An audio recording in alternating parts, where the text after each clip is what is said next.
Longhorns come away as the victor. All right, to the NFL we go, where the Giants are in last place in the NFC East with just 3 wins. They fired head coach Brian Daboll after starting 2-8, and it has not gotten much better. There were some highlights, especially from some young players, including Abdul Carter, Cam Scatterboom, and most notably quarterback Jackson Dart.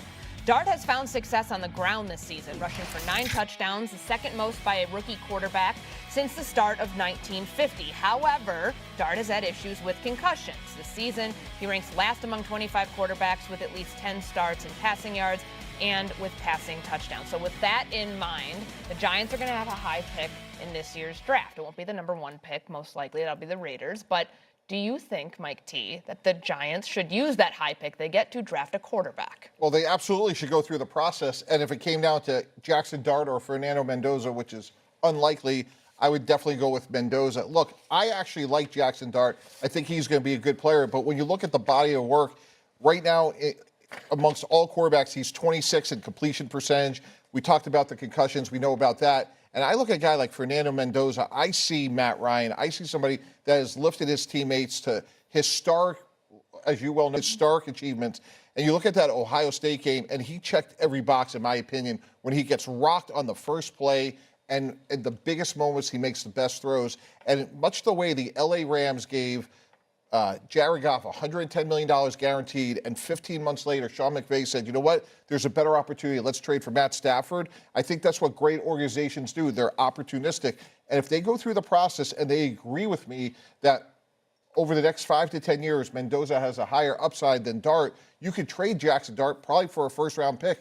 But you just can't sit there and indiscriminately say, well, we have our quarterback, because, and we haven't even gotten to Dante Moore, but just Mendoza alone may have more upside than Dart. All right, so Mike T., I don't like the comparison to Matthew Stafford and Jared Goff, because Matthew Stafford was a well-established quarterback when they made that trade. But it's the point of when an opportunity comes along, you need to pivot. Well, the opportunity was when they also moved up in the draft last year and drafted Jackson Dart.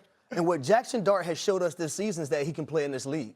I also like the simple fact, even though you're going to have to get a coach in there and tell him, hey, man, you can't be, bullheaded and taking these hits like this. But I love a quarterback that can extend plays and play 11-on-11 football. That's not Fernando Mendoza. Jackson Dart has shown us. So now we're talking about a player that you drafted in the first round, that you moved back in the first round to get, and you're banking on somebody who, yes, even though he's won a Heisman Trophy and he's phenomenal in college at Indiana, he has not played an NFL snap. So I don't know if I can bank on somebody flipping a coin versus someone I know right now has had success with our football team. That would be Josh Rosen, right? Josh Rosen and Kyler Murray were back-to-back. Josh Rosen and Kyler Murray were back-to-back. We knew Josh Rosen stunk, right? We were certain that he wasn't a starting-level quarterback, and Kyler Murray was coming off of this historic college season, this historic college run, and you knew you were going to get somebody at the head coaching position that had experience with him. If you move away from Jackson Dart, you're moving away from what was hope, you're moving away from what was momentum, and you're moving away from a guy that I know beyond a shadow of a doubt will die about this. And I think there's something to that. I think there's something to a player getting on the field and you feeling like we have a chance to be significant because he's here. There are different things that you have to change about Jackson Dart. And don't get me wrong, if Andrew Luck was in this draft, I'd feel totally different about it. If Trevor Lawrence was in this draft, I'd feel totally different about it. I'd say that mid-20 pick that we traded up to get, I'd let that go to get one of these transcendent talents. But Fernando Mendoza, don't get me wrong, I think he's a great player. But he's not a for sure, right? A guy like Dante Moore, not a for sure. Ty Simpson, not a for sure. I don't believe you pass up on the upside Jackson Dart showed you for something that you aren't certain about, the way you spoke about Matthew Stafford. Now, we know that they're going to be looking for a new head coach. Front office seems like it's intact, I guess, with Joe Schoen making the call. Do you get first-round picks in back-to-back years on quarterbacks? Is that realistic that they'd be able to pull that off? Yeah, again, Corey, it may not be happen every day. As RC mentioned, it was 18 and 19 last time it happened, but it really stands for the proposition, like, we got to do what's best. It's not about protecting my draft choice. It's what's best for our franchise. I like Jackson Dart. I want to be clear. I think he is a solid B. But if you have the opportunity to get an A, the risk in this discussion, and the part, RC, that I would push back on is what happens if Mendoza turns out to be an A, and now you got to compete against that year in and year out, where all you had to do is turn in the card and then trade Dart to somebody else, presumably for a first-round pick. Right, but you're going like with what this happens if he presumably. doesn't, Like though? you don't know what happened if Mendoza's just like okay. Right, Like how good does Mendoza have to be to make you regret not doing that? Or how bad does Jackson Dart have to be? Is it if Jackson Dart gets hurt, which is something you can't predict, now you got to be like, oh, he got hurt and we didn't get Mendoza. I think the difficult part about this is you have to do your evaluation. And maybe it's an evaluation like, oh, hey, we have Kirk Cousins, but we really like Michael Penix Jr., so we're going to draft him. Maybe it's an evaluation of we just traded for Matt Flynn, or we just signed Matt Flynn, but we really like Russell Wilson in the 3rd round. But to go back-to-back first-rounders, if you get that guy, he has to end up being an A, whereas you're saying if you pass up on him and he becomes an A, you regret it. All right, we'll leave this one here. But we have to look at the team-specific in the team history.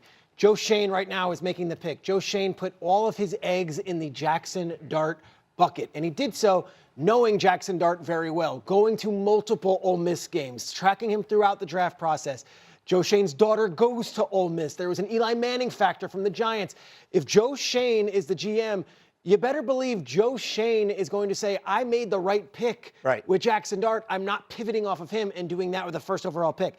The only other time in recent years where we saw the same GM take quarterbacks in back-to-back years was Josh Rosen being drafted by Steve Keim with the 10th overall pick, and the very next year, Steve Keim selecting Kyler Murray. That was a unique situation in that Cliff Kingsbury was coming in as a new head coach and had a long relationship with Kyler and said, I will come into Arizona and Kyler Murray will be my quarterback when I take this job as a head coach. That is not the case with the New York Giants. As of right now, I believe Joe Schoen will be taking the week 1 snaps for the New York Giants next year.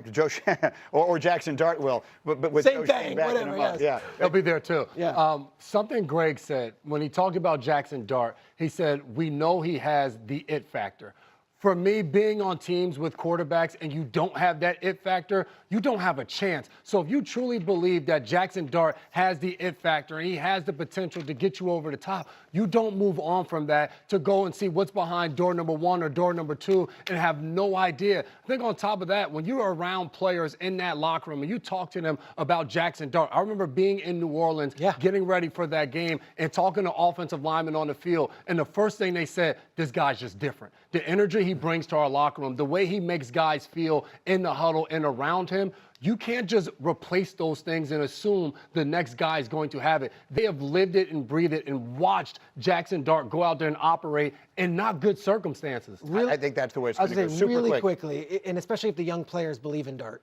What are you telling the rest of the locker room? Well, we didn't like him. We have another young guy. You got to get on him. It's just doesn't work that way. Yeah, I feel like that's the direction it's going to go. Yates, awesome. Thank you. We'll see you next week for the podcast. Jordan Rogers.